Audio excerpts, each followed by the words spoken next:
Welcome, ladies and gentlemen. We have another quarterfinal matchup for you today with ShetlandApache versus Evenstar. We have ShetlandApache on the Tomb Kings, and Evenstar will be leading the Vampire Coast in this first matchup in the Rise of the Mortarchs quarterfinals. So for ShetlandApache's Tomb Kings, we do have a very wide deployment. I have seen him do this before. He does have 4 carrion scattered across the map. He also has some skeleton horsemen as well, with a couple of the Necron horsemen as on top of that. Just kind of really spread out all the way across the deployment zone. We do have Cetra the Imperishable for his lord on his War Sphinx. He's going to be bringing Unwielding Will, Jeff's Incantation of Cursed Blades, and the Neru's Incantation of Protection. Pretty standard stuff for his kit. But for the infantry, we have a few Tomb Guard mixed in here. Otherwise, it's going to be Skeleton Warriors for the rest. And that is just pretty much it. We also have King Nikesha's Scorpion Legion, which is good against any of the large targets that Vampire Coast can bring. But essentially just going as wide as you can with carrion all across the map. More horsemen in all of the corners really do harass the Vampire coastline, and carrion do very well against any of the deck droppers or the bombers.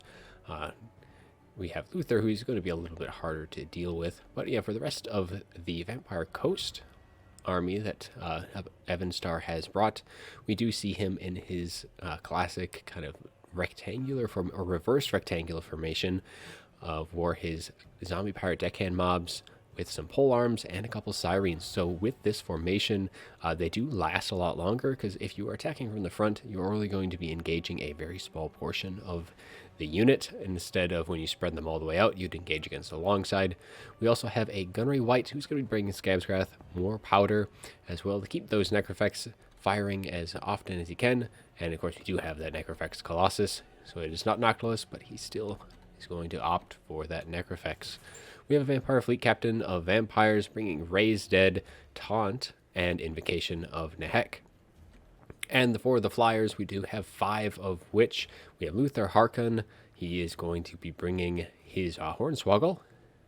And we have 2 deck droppers with handguns, and we also have 2 deck droppers in the bomber variant. So we'll see how well they are able to fend off the swarm of carrion. Luckily for the Vampire Coast, those carrion are spread far away, so it's not really have to deal with kind of one at a time, at least for now, until the rest of the formations do converge, since there is really no other ground to air. But those bombers are going to be opening up right into those Tomb Guard, a very good target for them to be shooting at. But by doing so, they are kind of spreading themselves out a little bit in the air, chasing off these carrion. And since they will not rout, they should really regroup and kind of make sure that they have the support needed. Though the Vampire Fleet Captain does have that ground to air in the terms of the summon, as those carrion do get on top of those bombers, shutting them down, at least for the time being. But only 1 carrion should go down, especially with the support from this summons. But that Vampire Fleet Captain is a bit isolated right now, not taking a whole lot of damage, as she is on her crab, has a ton of armor. But now the carrion are starting to swarm those bombers with handguns. Though the balance of power is very much in the coast favor, at least for the get-go. Those carrion should be able to shut down a lot of these deck droppers fairly early on. And we'll see how well they're able to fare. Right now the carrion are pushing off these handguns right now, but one of the carrion is going to be crumbling away. They each did come in with 5 chevrons apiece, giving an extra little leadership melee attack and melee defense to help sustain that air combat. But the rest of the Tomb King armies are very far away. I mean, such a far away by design, in case there is cannons to kind of allow for the rest of his troops to kind of deal with things before he does engage.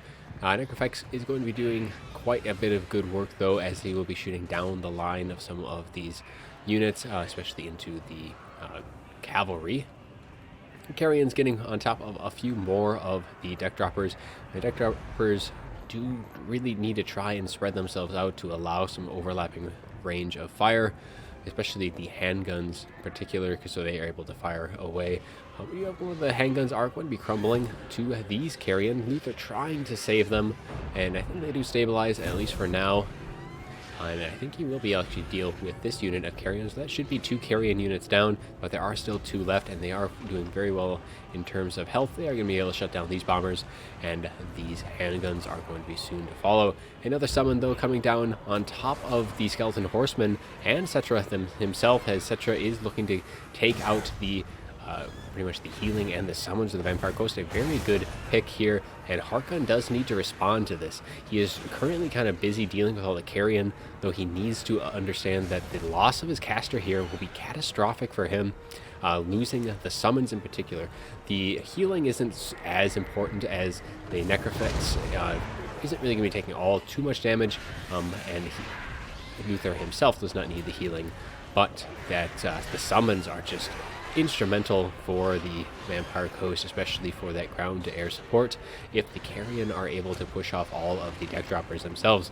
Now the Sirens are going to be getting into some of the melee engagements, and they are a very good unit and doing a lot of good work, and it is looking like that Vampire Fleet Captain is going to be going down, as Cetra is relentless in his chase, as the Vampire Fleet Captain is going to be crumbling, and we'll see if it is able to stabilize, as that Necrophects is wading through some more, the King, the Casual Scorpion Leech, so it can be slowed on top of that with the poison, and in come the rest of the Vampire, or the Tomb King's infantry, as they kind of slowly whittle their way into this engagement. Cetra still trying to wade through those zombies, trying to get at that Vampire Fleet Captain, and that Vampire Fleet Captain at this point just needs to get off as many spells as she can in terms of either summons, but at this point she does go down, and that is going to be all for the magic for the Vampire Coast, as the Mountains of Power now does come back to even. So for the Tomb Kings, they are going to struggle a bit dealing with the Sirens. They don't really have any magic damage on the field, and they're just going to have to try and overwhelm the Sirens. Sirens in a frontal combat will hold very, very well. A nice Scab Scrath going down, probably cast a little too early. It does need to be cast kind of away from those infantry lines, as it does expand as it is cast. Necrophects doing good work against these Skeleton Horsemen. And now Luther is on top of Cetra the Imperishable. So Luther will win this engagement, and it does look like the Tomb King forces are going to be responding, coming to the aid of their king, as Cetra does have Incantation of Curse Blades and Protection cast on top of him, but he does also have Hornswoggle, getting a reduction in melee defense and armor on top of that. So Luther doing a lot of damage to him, as well as the Necrophects Colossus assisting in that engagement. Carrion have, for the most part, cleaned up all of the deck droppers, so those deck droppers were not able to really get their worth out of it, and there is still plenty of fresh health Tomb King infantry right now, and for those Sirens, they really just need to get a full surround off if they can. Cetra actually chasing after Luther Harkon in this instance with some of his Skeleton Horsemen, trying to keep him on the ground where he is able to continue to do some damage, and he's pushing him closer and closer to the white line, though the white line not really too much of a problem in this particular match, as neither of these factions will be routing from the field. They will just be crumbling. And now we have some more Skeleton Warriors and Tomb Guards starting to filter into this engagement. These Zombie Pirate Deckhand mobs will not hold up very well against them, but the Sirens, on the other hand, they will. If you take a quick little look, these Sirens up to 26 kills. Nothing too special at the time being, but there is just a mass of Tomb King forces hounding Luther Harkon. Now the Sirens trying to peel off as many units as they can, but the Sirens are not going to be able to peel off 4 different cavalry units. Now the Necrophects Colossus looking to fire point blank into Cetra, as Cetra does switch targets over to that Necrophects. Now Cetra is very, very low in this case, and Luther, he could very easily just finish off Cetra in this particular engagement, and that would be that. Now, the problem here is that Luther and, the Necrophects has a lot better splash damage, but Luther does not, and we do have a Nishapti summons coming in, trying to pin in Luther, as he is actually getting very, very low in leadership, which is quite a feat indeed, as he does have a considerable leadership to start things off. And he is finally crumbling right now. And this was likely spell the end for Luther, as he just was never able to get off the ground, as those cavalry units were able to just overwhelm him. Balance power shifting very much into the Tomb King's favor. And just the mass of infantry for the Tomb Kings is just going to prove way too much for the Vampire Coast to handle. I think, yeah, the Coast just did not have enough to deal with all of those units. I really feel like they had to have some bombers on the ground, because the Carrion are just such a big threat for any deck droppers that you might bring. I mean, the deck droppers with bombers would have been nice if they wouldn't have had any counters to them on the field. Having bombers on the ground kind of allows for a little bit more leeway in terms of that. So we take a look at the after battle report. Just look at all the health that all of the Tomb King forces had left. We even have some of the Tomb Guard without any kills and without losing any models as well. Sirens were able to hold on until the very end before Evenstar did finally concede. But you know, with what was left, they do hold very, very well. But when they are surrounded, they do suffer from leadership, and they do start crumbling at that point. Carrion, of course, being a very good pick here, being able to deal with all of the deck droppers. I mean, had Luther been able to get up into the sky, I think that may have been a little bit different. He would have probably definitely been able to finish off such the Imperishable, and with how few Carrion were left, I think he would have been able to fend them off as well. But with all those horsemen, you had 5 very mobile horseman units for the Tomb Kings that were able to just pin him down, just keep him from taking off. And that was a very good play by ShetlandApache to be able to keep Luther on the ground, where he could deal damage to him in a effective manner. But a very good first match, and we will be rolling right on into the second match of the series, so just stick tuned for that. Alright, so let's get into the second match of the series. We do have ShetlandApache leading the Hunts Marshals expedition, and Evenstar will be leading the Vampire Counts. So we'll slow things down. And for the Hunts Marshals expedition, very interesting pick, going with that sub-faction. Doesn't lend any benefits. We are going to be seeing the Huntsman General. Just with his basic kit, he isn't going to be bringing anything special. He just has his anti-large missile damage, and he does, of course, have Vanguard deployment, Fire Swells moving, and stock. He does not have Snipe, however, unlike Wulfric. And for the rest of the forces, we do have Outriders with grenade launchers. We actually have 4 of those, which will do an amazing amount of work against the Vampire Counts. We also have 2 Knights of the Blazing Sun, and we have a couple of Free Company militia spread out, and we also have a Grey Wizard who is going to be bringing, it looks like, Melkos and Enfeebling Foe. And that is correct, and a few more, another Free Company militia, and then we have 3 Reichsguard who will be supported by an Empire Captain. So a very unorthodox Empire build by ShetlandApache. Very heavy with the Outriders, and I mean, they will do very good work if he's able to use them correctly, but Knights of the Blazing Sun also do very, very well. We do not see any Demigryph Knights, who are a very good pick against the Blood Knights, who you could almost guarantee will be there for the Vampire Counts. And speaking of the Counts, we do have a Necromancer with just Raised Dead, and we have a Strigoi Vampire Lord. And then we add a Strigoi Vampire Lord is going to be bringing a lot of different things here. It looks like we do have a Spirit Leech. We have Invocation of Nehek, Command the Unliving, and the Claws of Morkane, giving him a nice 50% armor-piercing weapon damage. We have the Curse of Undeath, but we do not have the Hunger or the Ghoul Crown King of Oshoran, so he's pretty much just going to be relying on his innate regen. And for the front line, though, we do have Crypt Ghouls all the way across for the front line, and they would do very well against the Empire front line, except there is no Empire front line in this particular match, so we'll see how well those things are. We do have some unit of Fellbats in the air, 2 of which being able to chase things off is pretty much their MO in this particular matchup. And we do have Blood Knights and Black Knights with lances and bardings on both sides. So very heavy in the cav, so that will help them against the Knights of Blazing Sun and all of the Reiksguard.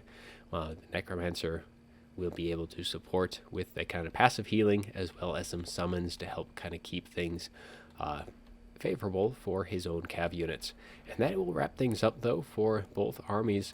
And we are going to get right on into it, as those grenade launchers are just chewing through those crypt ghouls, doing a ton of damage to them, as they are able to pretty much delete this one unit right away. Riders getting a little caught up, as they do kind of get a nice charge by these Blood Knights, though they have Malcosmus Miasma cast on top of them, slowing them down and doing a little bit of damage on top of that, allowing those Outriders to escape. But if we take a look on to the Count's right flank, we do have Crypt Horrors summoned behind these Reiksguard, as they are getting quickly overwhelmed by these Blood Knights, and the help of the Strigoi Vampire Lord able to get on top of them. The Empire Captain just not able to hold things back, as two of the Reiksguard units look to be falling in this matchup. Free Company Militia getting caught out by these Crypt Ghouls. So the left flank for the Vampire Counts and the right flank for the Empire going very well for the Empire, as they are able to kind of just delete all of the Crypt Ghouls on that side of the field. Knights of Blazing Sun, though, taking a ton of damage from these Blood Knights and Crypt Ghoul combination, and these Black Knights able to push off these other units of Knights of Blazing Sun. So the melee units for the Empire taking a ton of damage, and is really just down to these grenade launchers, and I just don't know if they're going to be able to be in a position where they can fire freely for long enough. Free Company Militia still alive and well, firing away. I should be able to clear up any of the Fellbats and approaching units fairly quickly, and they will be also getting hounded, though, by the Blood Knights, as they will be getting charged right off the bat here, and they will be going off as well. Grey Wizard still being free to kind of cast his spells, but if we take a far look over here, we have the Huntsman General and the Empire Knight trying to salvage what they can. That Hunts Marshal just taking a ton of damage from the Strigoi Vampire Lord. Strigoi Vampire Lord now switching over to the Empire Captain, screening him out and allowing the Necromancer to chase off the General here. And I think that's pretty much just going to be it for the Empire, as the Vampire Counts are just able to quickly get into all of the units that matter, and the grenade launchers just were not able to be free enough to fire in. And I think army losses will not be too far away, as we have the Blood Knights and the Black Knights should be able to hound things off, as both of the leadership for the Empire is being pushed off by the Strigoi Vampire Lord and the Necromancer hounding off that General. We do have some of the Reiksguard coming back, but I think it is going to be a little too late, as both of the Free Company Militia do shatter, and it looks like that is army losses. And that will be all for the Empire, as Evenstar does even out the series. So we take a look at what both armies kind of did here. The Reiksguard just got absolutely slaughtered. There's no two ways about that. Those Blood Knights and Black Knights were able to make quick work of them with that Crypt Horror summons behind them, giving them additional poison and slowing them down, reducing their combat effectiveness. Grenade launchers, which were pretty much what ShetlandApache was leaning heavily on, just was not able to do enough damage quickly enough. They were able to pretty much delete 2 units of Crypt Ghouls right off the bat, but they didn't. It wasn't really a good answer for all of the cavalry. I just think you really do need Demigryph Knights here. At least 2, in my opinion. You can go even up to 3, but I think having at least 2, I mean, at a bare minimum 1, because you're just always going to see Blood Knights. I don't think there's really much matchups with the Vampire Counts where you're just not going to see one. And so they did very good work against Reiksguard. Like that particular matchup, Blood Knights against Reiksguard, is just a no contest. Knights of Blazing Sun can actually do fairly well, although they do still need support, and they just didn't have any in this particular match. But that will be our second match, and we will be rolling right on into our third. Hopefully it will not disappoint, so stick tuned for that. All right, here we are for the third and final match of this quarterfinal series. We have ShetlandApache with Bretonnia, and Evenstar will be leading the Tomb Kings in this matchup. So we will start with the Bretonian forces, who have deployed very wide indeed. We have 5 peasant mobs, nice chaff unit, and then we have spearmen at arms to support them. So we have 4 of which, and we also have the Holy Wardens of La Maison-Tel, some battle pilgrims. They do fire damage and magical attacks, so that'll be very good against the Tomb Kings. And if we look in the far corners, we do have some mounted yeomen vanguarded into the corners of the map, trying to get a little bit of surprise action off onto the Tomb Kings. And then it is going to be very heavy in the mobility department, though, for Bretonnia, as we do have 4 Knights Errant, 2 on both sides. And we have the Champions of Quenelles, the Questing Knights ROR, and we have 2 Grail Guardians as well, rocking it up with the Fey Enchantress, who is going to be bringing Earthblood, Regrowth. We have also the Mists of the Lady and the Blessing of the Lady. So the Mist of the Lady will be that Mortis Engine effect. And then we also have the Favor of the Fae, which is a nice plus 40 melee attack. So drop that onto the Grail Guardians or the Questing Knights, and they will do very good work. But now let's swing on over to the Tomb King army, as we do have Cetra the Imperishable, bringing quite the kit by the looks of things. He is on his Dwarf Sphinx, and he is bringing Unwielding Will, so constant plus 5 to melee attack and melee defense. We have the Crown of Nahakara, giving him some nice charge bonus, base weapon damage, and armor-piercing weapon damage to all units in the area, and that is a constant ability. And we have Devast Incantation of Cursed Blades, Usup's Incantation of Desiccation, and we have Wrath of Patra, and the Blessed Blade of Patra, giving fire damage, but most importantly, blinded, minus 30 accuracy, melee attack, and melee defense. So he does not have the Incantation of Protection, but he does have the Desiccation, which is very good for the blob. We also have a Kemrian War Sphinx. We have 2 Necrotechs with their healing, so keeping those either the Kemrian War Sphinx or either the pair of Necropolis Knights nice and healthy will be the game plan for the Tomb Kings. Otherwise, the front line is going to be a pair of Skeleton Spearmen on the flanks with 3 Skeleton Warriors in the middle. So fairly light in the infantry department, but very heavy in the constructs with the Necrotechs on their chariots, 2 War Sphinxes. And I mean, these Necropolis Knights with halberds will do fairly well against the mobility of Bretonnia, though will it do enough against this much mobility? We will just have to wait and see. So let's get things going, as the armies will start to kind of reposition themselves and move to engage. It looks like the War Sphinxes are going to be targeting a particular flank here, as they do group up on the Tomb King's right flanks, as we do have also some Skeleton Horsemen as well, who do kind of pull back, as there is a little bit too much in the terms of heavy cavalry for them to really deal with. They'll be pretty much on cleanup, dealing with anything that does route, making sure things go. But it looks like the Bretonians are going to be taking advantage of kind of the strung out line of the Tomb Kings, getting a nice little charge off into the Spearmen. The Fey Enchantress will be getting her Mortis Engine effect, and the Grail Guardians will be getting a very nice charge. I mean, it is Spearmen, but it is also just Skeleton Spearmen, and they should be taken down fairly quickly, though the peasant mobs are also breaking down themselves. The Holy Wardens of La Maison-Tel taking quite a bit of damage themselves, but able to dish out about 50% health actually to the Skeleton Horsemen. But these Kemrian War Sphinxes will be sitting pretty right now. I think the Bretonians, they do really need to consolidate and really focus on their engagements here. They have a lot of mobility, so they need to use that wisely. These Necropolis Knights with halberds are a very scary threat for them, but if those Necropolis Knights with halberds get surrounded, they really don't perform all too well, especially if it's 2 Grail Guardians surrounding them. They'll get taken out. Though we do have some Knights Errant getting a nice little charge off into, they were actually a little faint charge. They were looking to get a counter charge into the Necropolis Knights, but those Necropolis Knights did pull out in time, and they did pull out themselves, though they will be getting a charge into the Necrotech, who is a bit isolated. But here comes the Cetra the Imperishable, and he will make quick work of these Knights Errant, as he does get a very meaty charge in, but got a little limp charge at that. So the Holy Wardens of Maison-Tel will be coming in to support. A nice Wrath of Patra coming in, routing off 1 unit of Knights Errant, But it does look like the Bretonnians are getting a little bit good engagements around the map. Some more Knights Errant, though, are routing, though there is plenty of cavalry to be seen.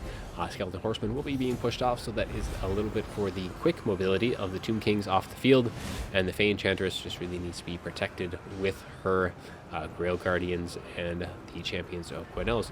So it is a little odd not seeing any more hero support for Bretonnia. You'll often see potentially either Gotrek or even the Green Knight. Very good units to have, especially even the Paladins as well, with their Guardian ability. But now the Tomb Kings have really kind of consolidated their forces in the center, and the Bretonnians are getting more or less a nice surround off on top of them, though the Necrotechs are going to be pushing through and trying to do as much damage as they can. But we do have the Ushapti summon coming down to pin in the Fey Enchantress, and this is where Settra is going to look to change the tide of this battle, as he will try and get as much damage as he can onto that Fey Enchantress. Settra does not have his Blade of Atra activated, but with the Ushapti pinning in the Fey, he should be able to do quick work if he does turn around and engage. The Kemrian War Sphinx now coming in to assist, looking to get a nice rear charge off onto these Grail Guardians, though we have some Knights Errant quickly on its tail. Though a lot of the infantry for the Tomb Kings are starting to waver a bit. The Skeleton Warriors did get their leadership back, and Bretonnian forces are starting to peel off, as we have the Champions of Quarterfinal with that Ushap's Incantation. Very nice for the blob fight, as that is an AoE debuff, though there is a lot of Bretonnian units kind of starting to stream in as they have kind of finished off either returning from a rout, but it does look like the balance of power is favoring the Tomb Kings in this matchup, as I think the Bretonnians are losing what they have to deal with all of the single entities that the Tomb Kings have brought, the two Necrotechs and the two War Sphinxes in particular, as the Necropolis Knights are actually pretty much surrounded here. No, actually, these particular units, it looks like they are only facing these Knights Errant. And I'm trying to see if I can see. There are both of the units here, and they are fairly healthy, so I think things are looking a little grim for Bretonnia. But they have quite a few units all scattered around who, if they were able to be close enough, they may have been able to kind of change the tide of this engagement. And I don't see the Fey anymore as well. I think she has fallen to Settra on his War Sphinx, and that will be our third match, as Evenstar will take it. So take a look at the after battle report there. Grail Guardians doing a nice bit of work, getting 103 kills, but that was kind of it for the cavalry forces. I mean, Champions of Quarterfinal is only getting 9, all of the Knights Errant barely doing anything. So I think all of that mobility was a little bit lost in this matchup. I do know that Shetland was having a bit of technical difficulties, I believe he mentioned, but it was a little disappointing to see all of these mobility a little bit wasted. But I do actually kind of like the Tomb King build here. We did actually see this build, I think, to the letter later on in the semifinals. These two War Sphinxes, the whole plan with those War Sphinxes is you often are going to see Gotrek, the Fey, and either a Paladin or potentially the Green Knight. And if it's Gotrek, those War Sphinxes do excellent work at kicking him out of the blob, and then you are able to isolate him and beat him down once you have done that. And once he does regroup, you kind of pull back and do the same thing over and over again. And it is a very nice tactic. And I mean, these Necrotechs as well, able to heal up. You can't heal up Settra, but you can heal up the War Sphinx and the two Necropolis Knights with halberds, who do very well against the Bretonnian cavalry, though, as I said before, they don't do very well if they get surrounded by cavalry. So that is going to be our final match, though, for the day. Evenstar does take this last quarterfinal series, and that will be all of the series from the Rise of the Mortarchs finals. So we will be looking to have our Season 2 coming up here. Most likely it will be after the next DLC drops. It has been a little while since we've heard any news on that, but hopefully that will be pretty soon, and then we can get right on into the next season. Otherwise, there will be hopefully some tournaments here and there in the meantime. But that will be all I have for you here today. I hope you enjoyed this series, and as always, have a good one.